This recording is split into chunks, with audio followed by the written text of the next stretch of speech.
It was a stormy night. Rain pounded against the windows, and through the darkness came the faint sound of someone crying. A single dad, who lived alone with his little daughter and fought every day just to survive, suddenly heard a knock at his door. When he opened it, a woman collapsed at his feet. She was beaten, her face covered in bruises, her clothes drenched from the rain, and her eyes filled with fear and despair. Without a word, she stumbled inside, and without asking questions, the single dad helped her. He gave her dry clothes, a blanket, and shelter. At that moment, he had no idea who she was. All he knew was that she was in pain and she needed help. That night passed, and for the first time in years, his daughter smiled as she sat beside the woman, holding her hand, feeling a motherly touch she had missed for so long. Days went by, and the woman slowly began to heal. She was quiet, fragile, and broken inside, but she carried herself with a strange dignity. The single dad never asked her questions of where she came from, what had happened to her, or who had hurt her. He simply said, "This home is small, but it's safe. You can stay here as long as you need." And then, one day, everything changed. The television in the small living room buzzed with breaking news. A famous CEO had gone missing. A woman known across the country for her ruthless business decisions. A woman feared for her cold heart and power. When her picture appeared on the screen, the single dad froze in shock. His hands went cold. Because the woman he had taken into his home, the woman sitting right there, was the very CEO who had destroyed his life years ago. Memories came flooding back. He saw himself standing outside the factory gates, holding a layoff notice in his trembling hands, knowing he had no job. He remembered the night his wife cried, broken by the weight of bills that could no longer pay. He remembered the collapse of everything he had built, and it was all because of her. Because of one signature, one ruthless decision she had made, his company had shut down, and his family had been torn apart. He had lost everything. Now,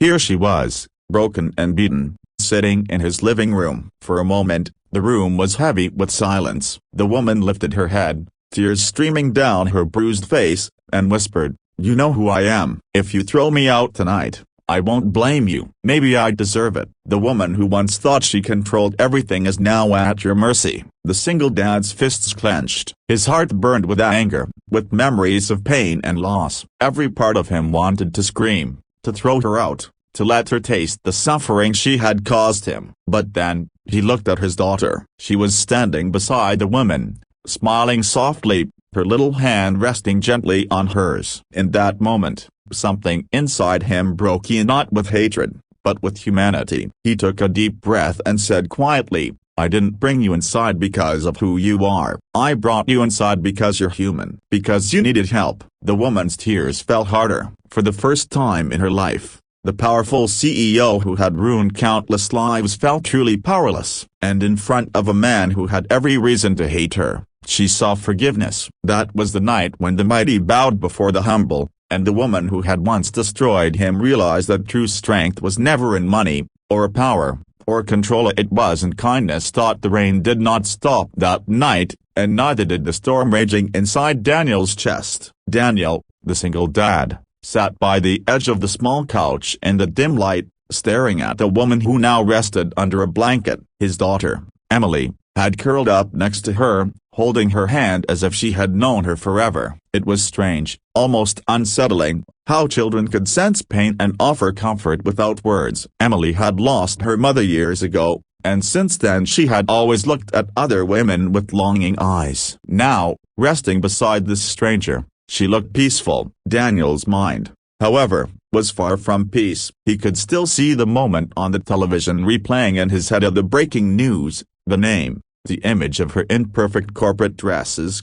standing tall on stages, giving speeches about success and innovation. Catherine Walsh. The world knew her as a titan of industry, a billionaire CEO who had clawed her way to the top by crushing anyone in her path. And Daniel knew her as the reason he had lost everything. He remembered the day her company had bought out the small manufacturing plant where he had worked for over a decade. She hadn't even bothered to visit in person back then. It was just a signature, a cold order passed down through managers. Overnight, the plant was closed. Hundreds of workers were left on the streets, Daniel among them. He had begged for a chance, pleaded with managers, but the order was clear: cut costs, shut down, move operations overseas. Daniel was just a name on a list to her, but for him, it was the end of stability, the end of his wife's health, the beginning of debts and despair. And now fate had played a cruel trick, or perhaps a merciful one, because here she was, stripped of power, stripped of pride,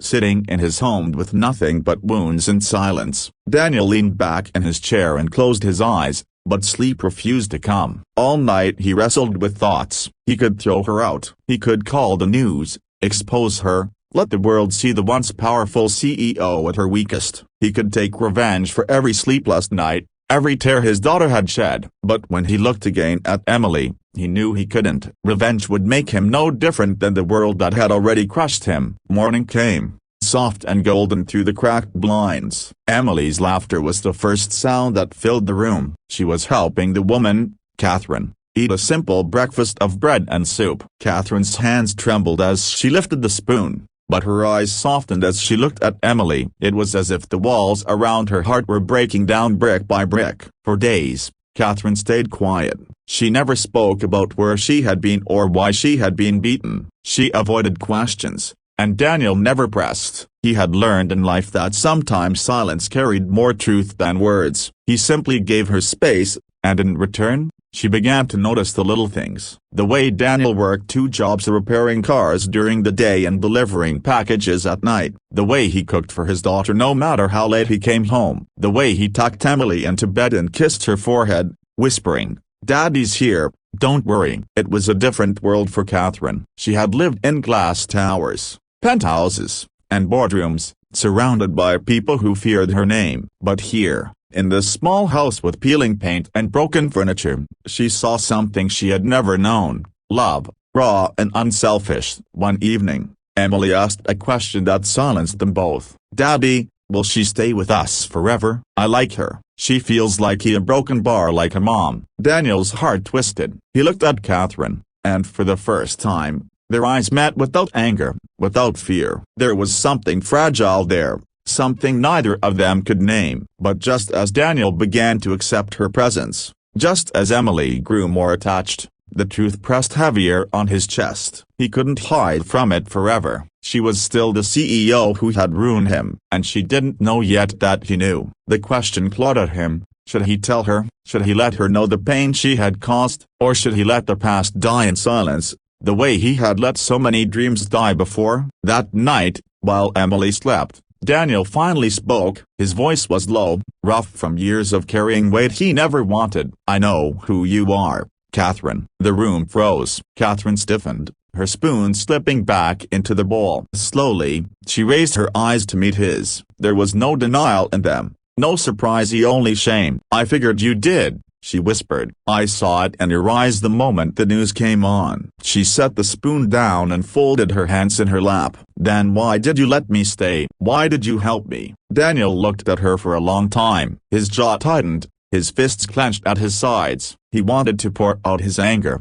to shout, to tell her about the nights his wife cried herself to sleep, about the hospital bills he couldn't pay, about the jobs he couldn't find because his world had collapsed when she signed that piece of paper. But instead, he whispered, "Because my daughter was watching, and I won't teach her hate, not even if you deserve it." Catherine's eyes filled with tears. It was the first time Daniel had seen her break completely. She bowed her head, her shoulders shaking. "I destroyed you," she said, "and now, after everything, you still gave me shelter." The silence that followed was heavy, but it wasn't filled with hatred anymore. It was filled with something deeper: pain, yes, but also the possibility of healing. Daniel didn't know where this road would lead. He didn't know why she had come to him or what her presence meant. But one thing was certain: life had brought them back together for a reason,